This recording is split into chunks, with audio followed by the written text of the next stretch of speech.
So what kind of music did you listen to growing up, and did it have any impact on the music you've made, or like just art in general? Um, Maybe with lyrics or Well, anything like yeah, I that? mean, of course.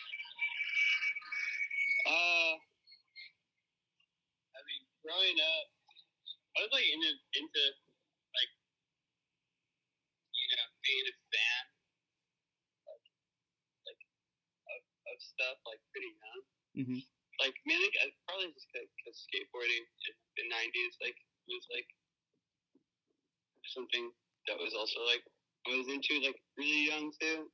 So Uh, like 5 or 6 years old, like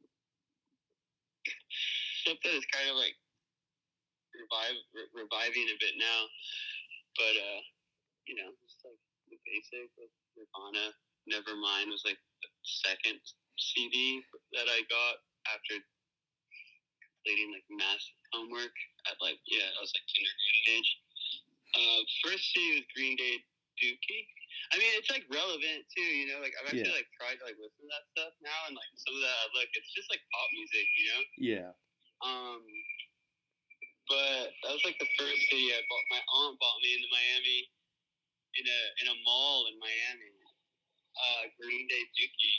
But like I was into it. I had like my hair colored green and blue and stuff, and I was like 6, 7 years old skating, and then got into like rap music, just like following the skateboard trends really, Yeah. and then decided wearing like baggy camo pants and shit. And then like got back into like punk stuff when I was like Ted, like go to shows and things like that. Yeah. And then by the time I was like 13, though, I kind of seemed kind of lame.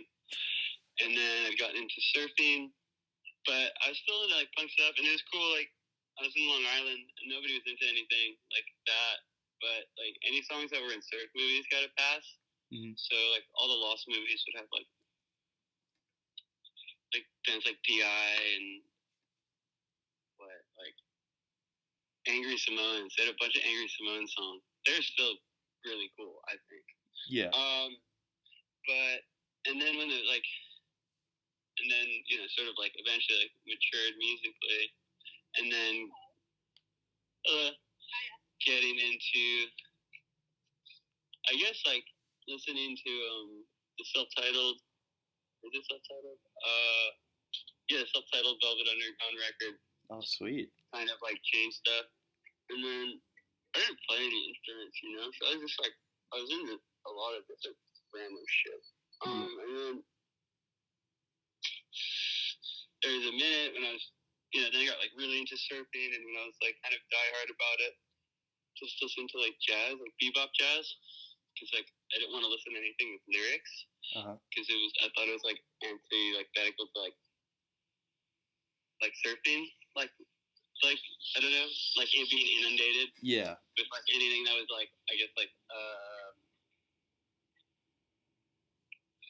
literate, I guess. Yeah. So I was really into jazz for a while, like, but that was just kind of because it just like blended with being into surfing. But Velvet Underground like just like kind of stayed. So then when starting the band, like me and Joey, like we could really like say like the first songs are really like in a way like. I mean, you don't really hear it because the first record sounds like I listened to it back and it sounds like a country record. It does, yeah, it does. That's kind of probably because of the time we spent that Joey spent in Texas, and the time that like I spent in there together. But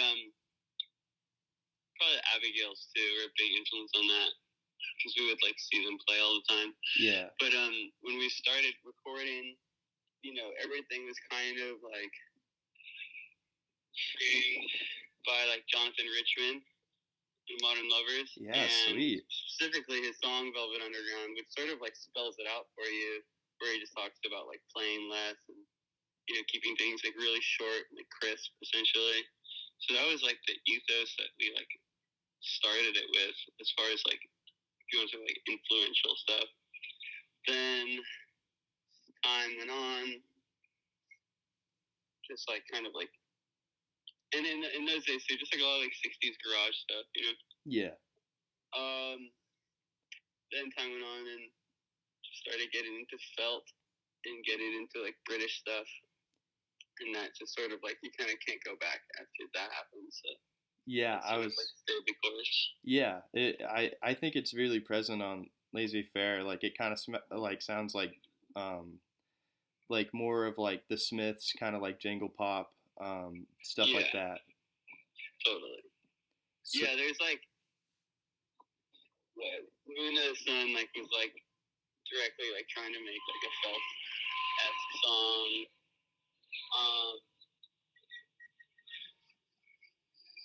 But it's cool. Like a lot of stuff will happen too. It'd be like, all right, sit down and just try to make like a Nikki Sudden-esque song or like a Smith song, and then it sounds like you're like, oh, actually, it always sounds like a Nikki Sudden song. So these things like happen like like incidentally, which is cool. mm-hmm.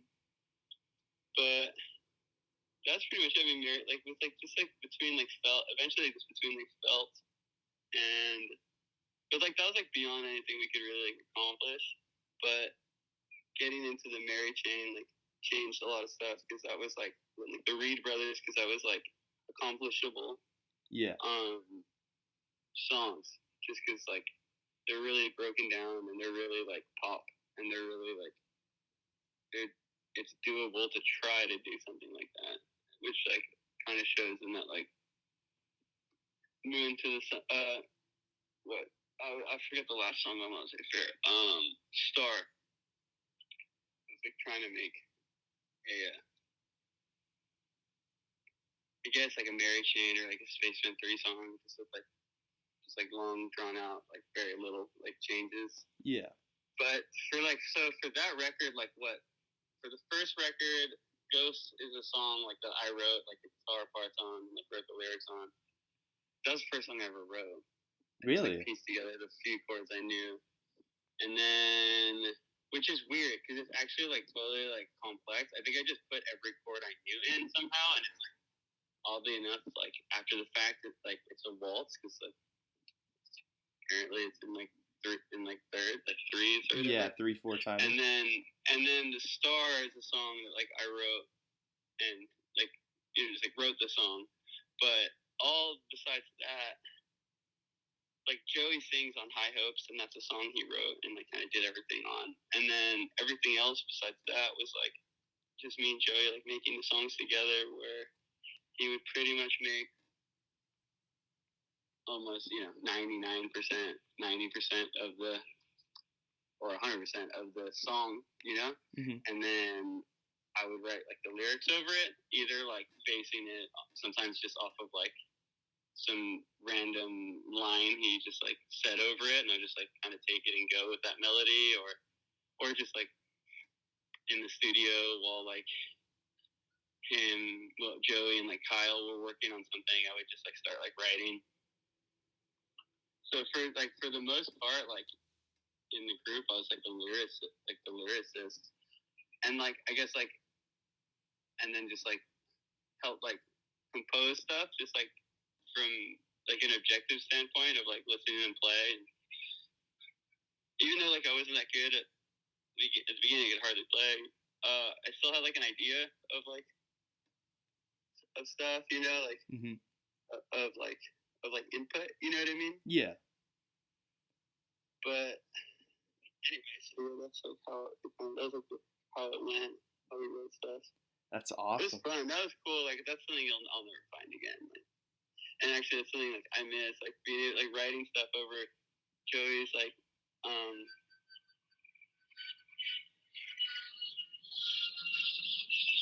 like playing. That was really fun, and that was like what we would just do like before even a band. It's like I don't know, it's like like just like buzz or whatever.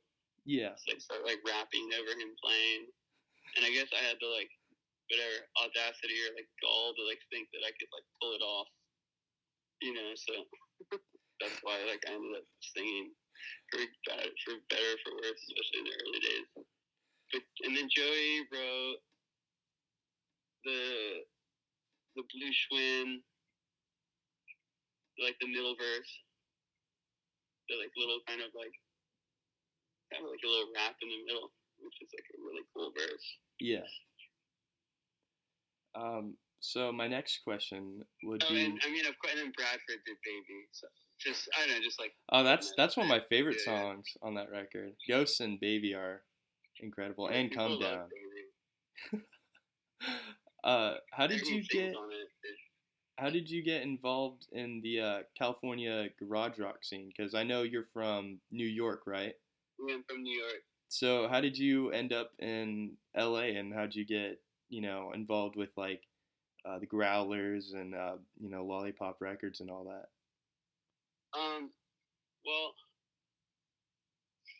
so my dad was in Manhattan here, New York City, and my mom was out in this like little area called like Amagansett and Springs, which nobody knows, but it's just right next to like Montauk. It's like the same like district, so it's like a beach town. Mm-hmm. So I was really I was really into surfing, or wanted to be into surfing. It kind of used to be pretty terrible. But and then my dad was in the city. The city was cool, and like there was like culture out there was like pretty dead as far as like anything that was like expressive or something. It's like very like small town kind of like. Once was a sort of like happy days kind of like town, like Fonzie or whatever thing. But that being said, like there wasn't much room for like doing anything weird or different. So I figured that if I came to California, I could have like both at the same time. I could be into surfing and like I had like an inkling that like there's also people into cool stuff, just like weird stuff, culture stuff. Yeah. So I would go out. My brother, my stepbrother was I don't know what, some kind of sort of like digital copy lawyer, like law, and he worked for Oracle in Irvine. And he'd been out there for a while. He's like 15 years older than me, probably more, 20 maybe. So I'd go visit him and all that, and I'd spend pretty much like any like time I could over there. And then when I was 18, just drove out. Like a little 2-seater truck. Oh, but how did I end up with that? Kind of like bounced around California for a minute. Sorry, I'm like right next to the airport. It's totally fine. But I bounced around for a while, trying to like find essentially what you just like described, like that kind of like little scene. I was in Costa Mesa for a minute, but I didn't really know anybody or anything, just because my brother was near there. But I moved to Santa Barbara. There's some friends from my hometown there. I kind of was there for a minute. Kind of, not it. Went to Santa Cruz for a little while, but within that time, a friend I had started like dating a girl from Laguna Beach. We came and visited her. She put on that Growlers record, and they're like from Dana Point, and I'd say they're like their first fan base of like any like full like bands like and like document kids with cameras and stuff. Like who really were like these Laguna kids. So she showed me that record. It actually like really floored me. And it was the first record, which I don't even know if it's like they ever like actually released it or anything like that. And then I just sent them like a message on the internet, like, hey, like this was when I was in, I think I was in Santa Cruz at this point already, like making a zine, and it'd be cool to interview you guys. And they were just like, yeah, come down and stay, like really immediate. And I was just kind of blown away. They had their like warehouse. Yeah. Full of just like junk and just like a bunch of kids running around, like dressed kind of funky, and everyone, taking psychedelic. I was back when like everyone pretty much only took psychedelic drugs and like drank, and it was nice. And I was just like, it was really cool. Like I think like that period in Costa Mesa specifically, between like kind of like centered in Costa Mesa, but like with Newport there.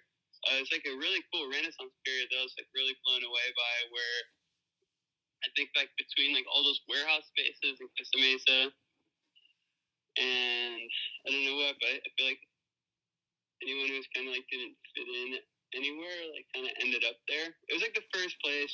This was a while ago where if you wore anything different, really was different. Like anything from thrift shops, anything that was like not like normal was rare, and it was all these guys in like whatever women's blouses and things like that. All these just like weirdo tattoos and things. So I was blown away because everybody had like was like had their own like little surf company or band or like the Gato Hiroi shop. So it was this sort of mini renaissance period of a lot of people like kind of like taking the reins to kind of make things. So I just kind of like whatever. I was enamored and I moved there, and then just was hanging out for a while, some years. But I ended up gravitating down to San Clemente more and more, like down south, like South County, San Clemente.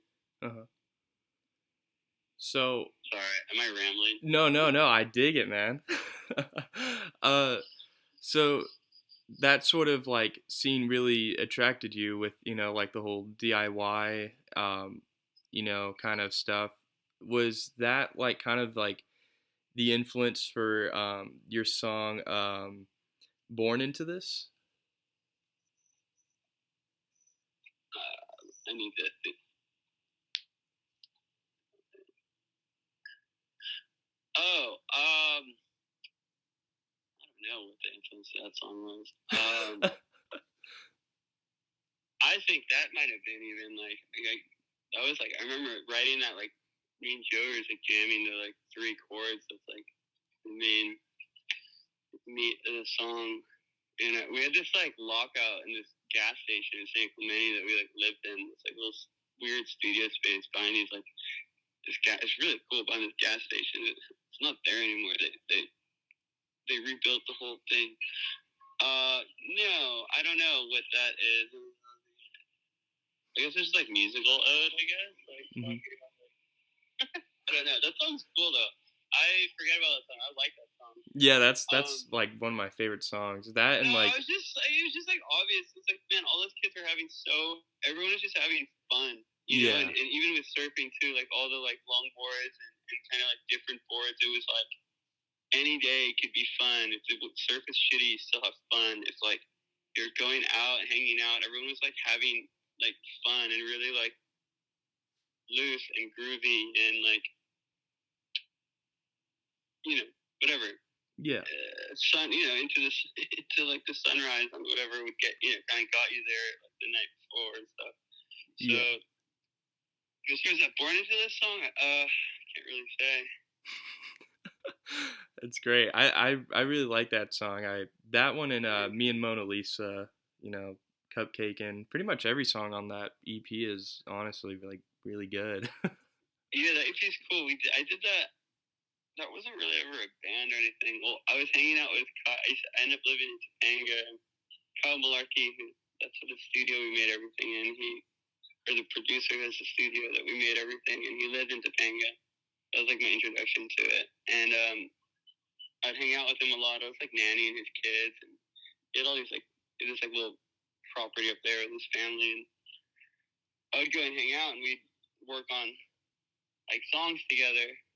Pesos stuff, and then this one night, I don't know how it happened, but it's like, we're like, let's just make it an EP, let's make like something in one night. So we did all those in just like this one night, recorded everything, and then we like published it on YouTube, like before we like left, all in like one step of time. So it's kind of like rushed, like none of it was like thought about or anything. But it's all using this like shitty karaoke app that I was really into at the time. So the guitar sounds so crunchy. Yeah, I was about to say like it sounds like it's very like it has a lot of like treble to it. Well, yeah, I like that kind of like is the first time that I really started like learning how to properly like I don't know play or like discovered like my own like relationship proper with a guitar. I feel like so. I was living in Topanga. There was this huge storm, and this mass boulder, like the size of a car, fell into Topanga Canyon Boulevard. So there was no exit to the coast. There's only one way in, one way out with like Topanga. There's just one road. So I was kind of stuck there, getting stoned a lot, and then I had that amp, and it has this little echo. Warren, who gave me that amp? Kyle gave me that amp. Anyway, the amp has this little echo on it. And I realized much later, I was like, now I know, and I would just sit and like bang on the fucking guitar with that thing for so long. And now that looking back, I realized that what I was doing was like all those songs are actually in the tempo of like the echo that was like in that little machine. So it was cool, kind of like just like provided like unbeknownst this like little backbeat to it in a sense. And yeah, Cherry Pumps was like the first understanding that like first time in my life that I was like, okay, I can like really write songs. Because before that, I was like, I definitely felt I needed someone else's like musicianship, and like namely Joey. And I didn't want to like just be like, of course I wanted to be able to like play and like make music on my own, not like in the anti way or anything. But so that was like, that record's like the first like foray into really like trying it out. Wow. I mean, nobody like knows that thing. And then Cherry Pumps was just like at that time. So by then we had a drummer, Derek, as a drummer, and he's like essentially like arguably the best drummer in LA. Really, you could spend easily argue the fact or come to the conclusion or something.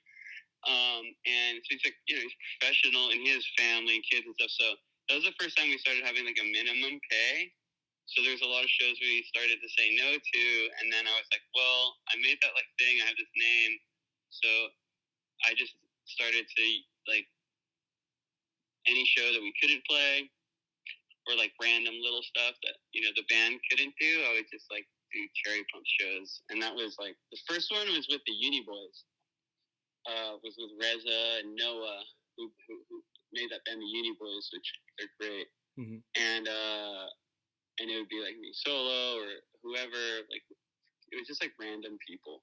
There was never really like much for rehearsal. There was like whatever, like day of many like let me show you the songs kind of things, and then go to the show. It was cool. It was like the kind of like free thing, the like no practice, just for fun thing. Yeah. Kind of thing. Sorry. It's you're totally good, man. I saw this video, and it was Cherry Pumps playing live in like a bar in Santa Ana, I think. And you said, yeah, it was like you were like, yeah, they don't even know this song. Like I showed him yesterday or something like that. Does it have like a fur hat on? Yeah. Okay, that was actually correction. That was the first actual Cherry Pump show. That was in New York City. Oh, it was? That was at a bar called Niagara on 7th Street in the East Village. Yeah, it said like Lower East Side, I think, or something like that. Yeah. Yeah, exactly. Yeah, that was the first show. We I came over to James' Hearst Brooklyn basement, showed these guys the songs, and then we did that show. It was like, by that time I was like confident enough to like do stuff like that. Or like confident or like reckless enough, kind of mix of the two. Yeah. Yeah, that was the first Cherry Pump show. So what have you been up to lately? So, it doesn't really seem like you've been making any music. At least I don't think. But have you? I haven't been releasing anything. So you have been making music, just haven't released it. Yeah, of course. Do you have any plans to like release it at all, or? Well, I was really fired up to like make a new band and everything, and then sort of like life kind of like got complicated and geographically, like Spain and Mexico, and just didn't know people. Kind of like definitely first realization of how like unique and special the sort of like constellation of people down in Southern California.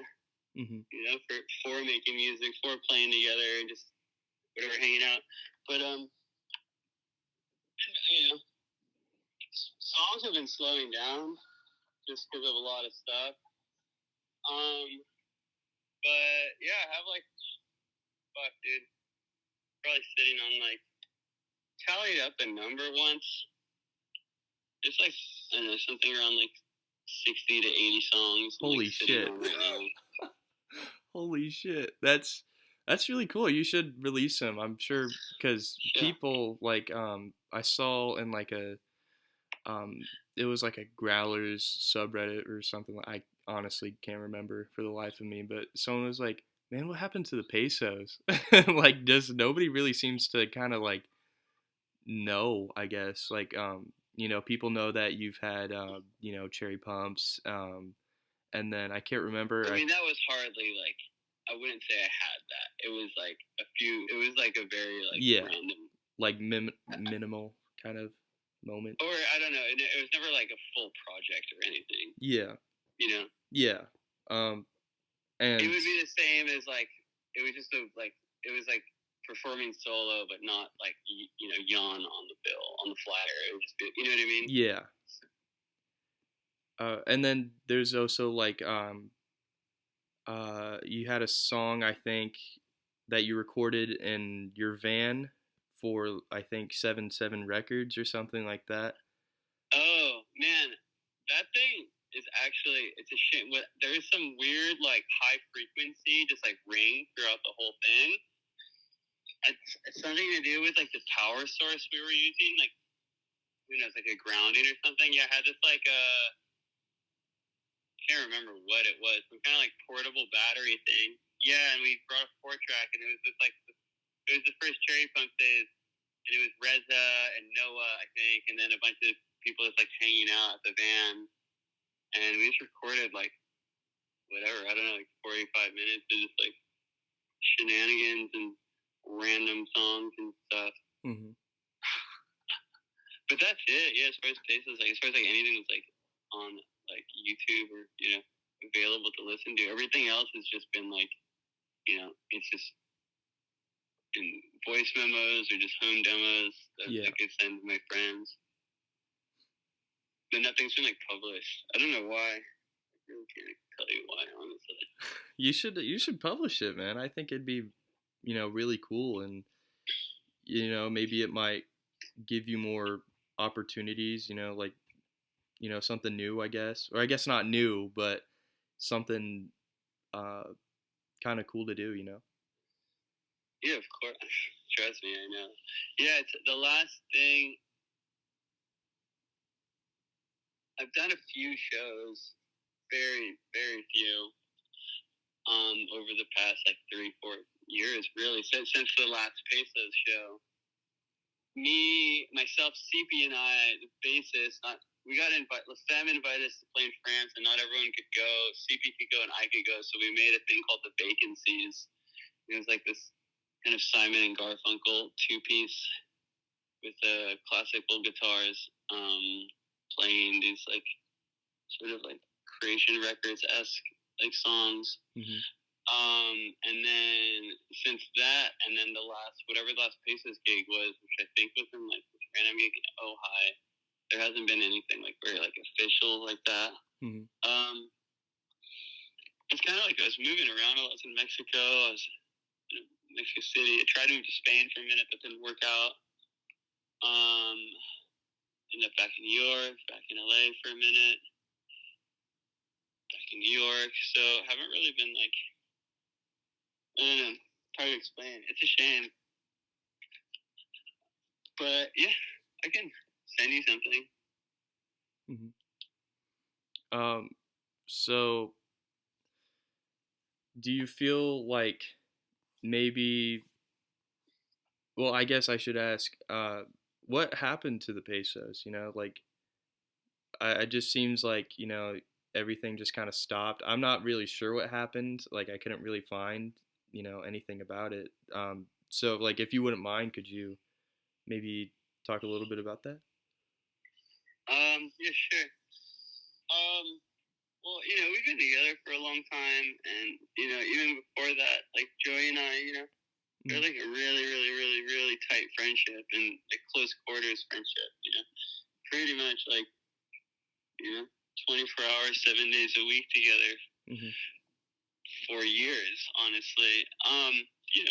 Like any band, like tensions rise and stuff like that. I was definitely not very keen on like responsibility, and definitely like we didn't like suss anything out, like talk, like, actually like figuring shit out. Mm-hmm. But just in general, like whatever frustrations were there. And then I don't know, I was feeling like some frustrations being in the States in LA. I was kind of like wanting to do something new, I guess, like life wise. Mm-hmm. This was like, I don't know, 4.5, 5 years ago, I guess, like 2019. Yeah, in like 2019.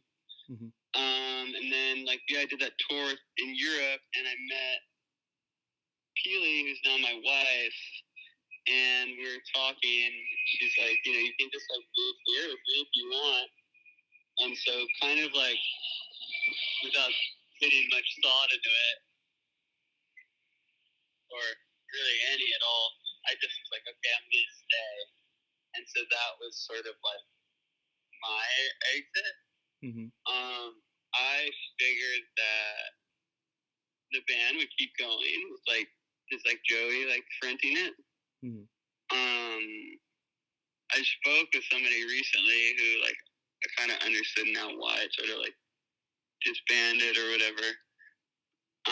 I didn't have this sort of like maturity or ability to like talk, even like we didn't talk about it or anything, and like I didn't say that outright to anybody about like like blessings on keeping it going or whatever. Mm-hmm. I don't know. It was a sensitive time, and didn't really have the like awareness of like communication, honestly. Mm-hmm. So I don't know what happened on so much on the other end, but that was like my exit. Essentially, I just like didn't leave Spain, like canceled the return ticket, Mm-hmm. and tried to like start a new whatever life out there. Wow. Which is like where all my family's from, stuff like that. So it's kind of like not so random. Yeah. But it was as sudden as like anything can be. Like I left an apartment full of shit, and like everything just like happened. Most of it disappeared. Everything it was like I could have been smarter about the whole thing. Yeah. So when you're not, making music or writing or anything, what do you do? I know you like surfing, so do you want to talk a little bit about more what kind of do on like, for fun? For fun, shit, man. Rest these days. So burnt out from working. But I have a new job now, so I have like more freedom in my life, which is nice. Because I was working till like 4 a.m., 5 a.m. every night. Mm-hmm. This kind of like a, you can call it almost like the Zebulon-esque crowd vibe of New York, Mm-hmm. but it's not a venue. I was working this restaurant bar. So when I first moved to New York, I was surfing quite a bit because I didn't have a car in LA. So I couldn't really surf. And here I could just take the train like really easy. And then just with working, that slowed down. Just working a lot. And now, just working. I'm at the dog park right now. Take my dog out for strolls and hangs and everything. Just got a car going. So I've been surfing actually again quite a bit, which is nice. Yeah. Gets really good here. honestly. That's It's good. just fickle, so it's not as much as I wish. Hmm. And it's like I live in Manhattan, so it's like an hour and a half hour drive to the coastline. Hmm.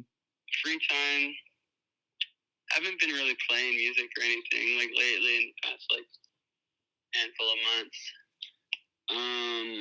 But for a minute I was like making a lot of demos and stuff in the house, just walking around the city, seeing friends, occasionally, I guess, I don't know, show or pretty simple living, honestly. Hmm. That sounds tight, man. I mean, it sounds like, you're enjoying yourself, and that's, what matters really, Yeah, So, I watch The Simpsons a lot. yeah. Are Yes. you fond of modern episodes or keeping it I've old? never really seen them, but the little I have, it's like They're bad. it's not. I wouldn't like call it even The Simpsons or anything. Yeah, it's It's like a cover band or something. But the early seasons are like they're especially the first handful they're like brilliant and really I don't know enigmatic and like touching hmm. and like it's cool. I get off on it and they're funny, but also like I don't know. There's a lot there. I actually don't think that I didn't even realize it until lately, but it's great. I could go on about The Simpsons, but Go don't on about let me get Simpsons, going. man. Tell me what do you like about Simpsons? Well, I mean, it's like pretty real. I was talking about it with my wife. She was saying like, she's like, I'm surprised this show is still going and still like relevant, and also not like really just like as a comedy show, like iffy or like offensive or like you know Hmm. un-PC or whatever. Hmm. And she was saying, she's like, I think it's because regardless of like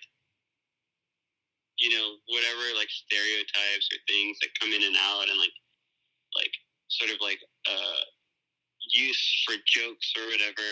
She's like the characters all like actually have dignity and like carry themselves with dignity and are like layered and like are like represented as like kind of like these little like just like chunks of like suburban American living. Hmm. And then I don't know, just like like they touch on like notions of like love and like forgiveness and I don't know justice maybe, and it's really interesting and like I get off on it,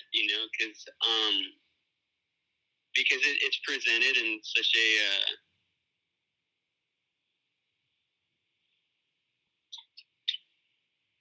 I guess like just like soft whatever way, like you're not like opening some thick book or whatever, Hmm. but all of a sudden like it's like dealing with a lot of like notions of like moral things and ethics and stuff. It's Yeah. interesting. And like I don't know, like the love between like Marge and Simpson, they like make love all the time in the episode. They hint at it all the time. Not just hint at it, they like show it without showing it. And it's like that's a huge deal for like to show like this whole spectrum and full circle of like what a relationship consists of, and Hmm. and or they don't make love because they're in a fight, and like it's shown that it's really interesting. So you like it because I guess you could It's say, real, yeah, it's honestly. more real. It's not like a facade or anything like that. Or I don't know, and of course, and it plays with stuff, like just like a lot of like, and it plays with a lot of like fucked up things about the country, and like does it without preaching, and like just like shows it obviously. hmm. Yeah, I think it's actually like such a smart like narrative and all that. Hmm. uh, okay, I I have mean, I like, do like do other things and watch cartoons. well, what else do you like to do? Uh, reading, reading less since I have a car, so I'm not on the subway as much. Hmm. But I know it sounds pretentious to say, but I do really love to read. What do you like to read? Usually am. I mean, I'm never like not in the middle of a book. Hmm. Do like to write. It's not really happening so much these days. I mean, photography and film was like what I did before all the music stuff. Fifi, come here. Sorry. That's okay. Sorry. No, I get it, man. I have 2 The dogs. dog's at the water fountain. It's funny, right? My dog drinks from like the human water fountain. It's really What? charming. What kind of dog do you have? I have this like wolf, blue-eyed wolf thing.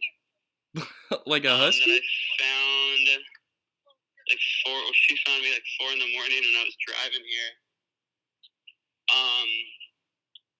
From Los Angeles in the Blue Ridge Mountains in Cherokee, on the Cherokee Reservation. Mm-hmm. She's this like black and white, sort of like fucking knockout, gorgeous, like wolf, like collie, like husky thing. Yeah. She's amazing. That's great. I have like 2 more questions for you, and then I'll let you go, man. Yeah.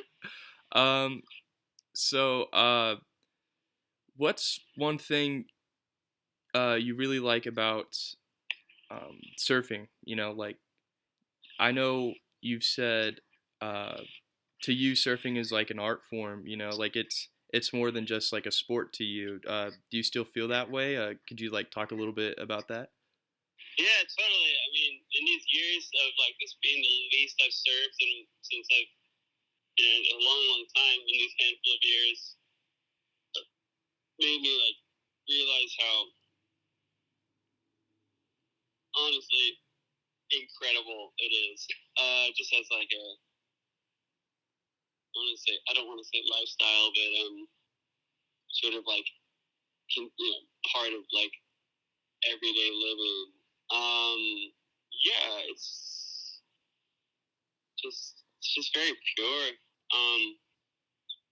And it's so relative. There's no, it's so unpredictable. It's just like everything. It's very like whatever zen, right? I guess because everything's like in the moment kind of thing. You really don't know what tomorrow's going to be like, or this afternoon's going to be like, and like it has a lot of like nurturing and like constructive like forces when it comes to like notions of expectation and I don't know, a lot of and like satisfaction and all that.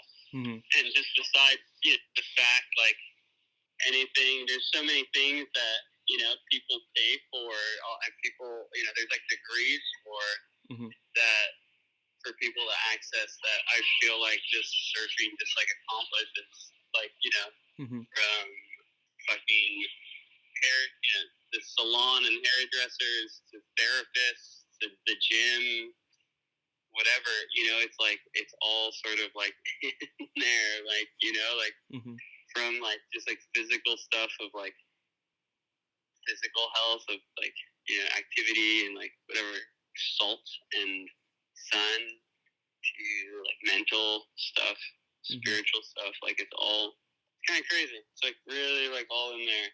And especially if like I don't know how I like try to like get into surfing is sort of like in those ways less than like I don't know going out and doing like I guess like doing tricks or whatever.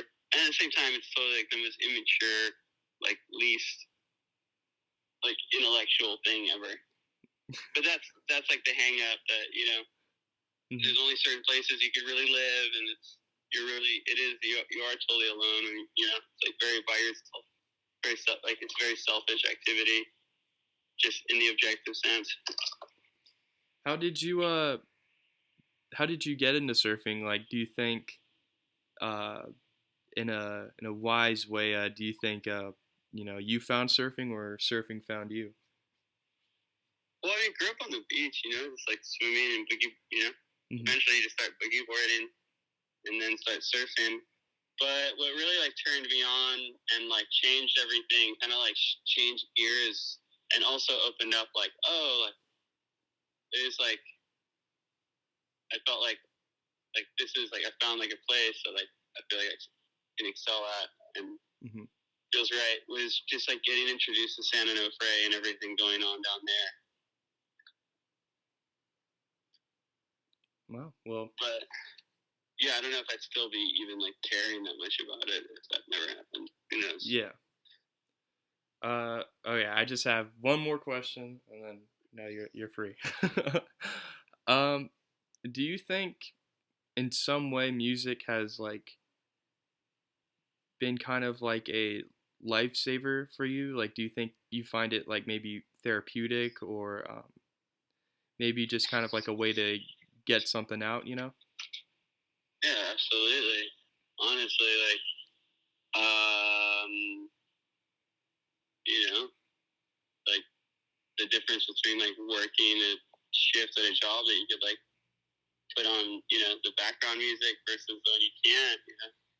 But and playing too, I miss that. I feel like it's very like troubadourian. I miss that sense of like kind of like something that's like sort of like not like carefree, freedom sense. I don't know. I really like haven't like dinged on the word, but they do sort of embody like there is some odd reason why like pop stars like are like what they are to people. They sort of like embody these like mythic sort of like spaces, like kind of like Mount Olympus kind of thing, because I think they like represent like what I don't know, like people want to like feel they could be like. Hmm. I mean, I don't think it's like I guess it exists now, but not I'm talking about like Mark Bolan and Bowie and stuff like that. Hmm.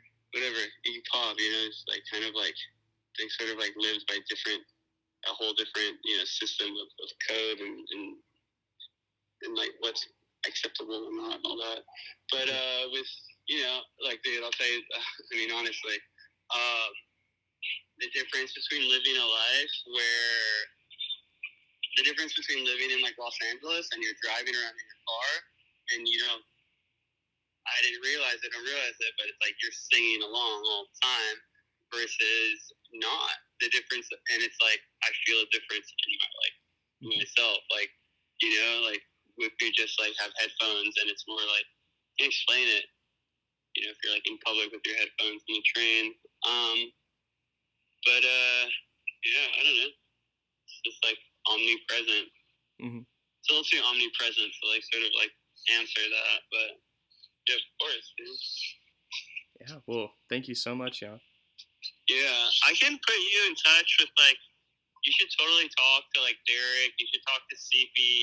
You should talk to Joey.